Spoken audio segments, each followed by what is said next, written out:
नुद्दीन अहमद, इन्हें मालदा का ऑब्जर्वर बनाया गया है। तेलंगाना के 2 विधायक भी लगा दिए गए हैं। अजमल खान जी, क्यों ना आपको सांप्रदायिक कहा जाए?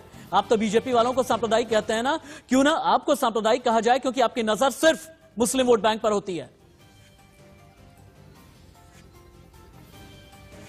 दो बातें कहना चाहूंगा। पहला, आप देख लीजिए कि हमारे 2 एमपी हैं। एक एमपी हैं औरंगाबाद से। हमारे ऊपर ये इल्जाम है ना कि जहां मुस्लिम ज्यादा होते हैं वहां लड़ते हैं। औरंगाबाद में कितने मुस्लिम हैं? 25 साल से बीजेपी और शिवसेना के गठबंधन का कब्जा था वहां पर, और हमने उनको हराया।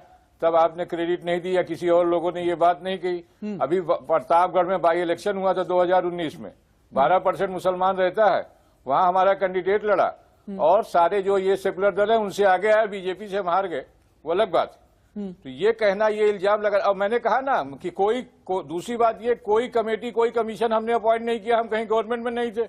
इन्हीं गवर्नमेंटों के अपॉइंट की हुए कमेटी और कमीशंस की रिपोर्ट आप देखिए, किस तरह से कॉन्स्टिट्यूशनल राइट का वायलेशन किया गया है, किस तरह से पीछे छोड़ा गया है, किस तरह से शिक्षा में पीछे किया गया है, किस तरह से नौकरियों में पीछे किया गया है। इकोनॉमिक स्तर पर दंगे कहां कहां कराए गए हैं, जहां मुसलमानों के बिजनेस थे वहां दंगों का सेंटर बना दिया गया। ये मैं थोड़ी कह रहा हूं, इन्हीं गवर्नमेंटों के अपॉइंटेड कमेटियों और कमीशन ने कहा है। और दूसरी बात, अगर एक आदमी, एक मुस्लिम लीडर निकलकर अगर मुसलमानों की इस पसमानदगी की बात, इस अन्याय के खिलाफ आवाज उठाता है तो लोगों को परेशानी हो जाती है। इल्जाम ये लगाया जाता है कि हम मुस्लिम क्षेत्र में जाते हैं। हमें ये बताइए कि बंगाल के अंदर मुसलमानों ने कांग्रेस को लगातार वोट दिया, कांग्रेस के बाद लेफ्ट पार्टियों को वोट दिया, 25 साल हुकूमत रही इन लोगों की, 10 साल से ममता दीदी की हुकूमत है।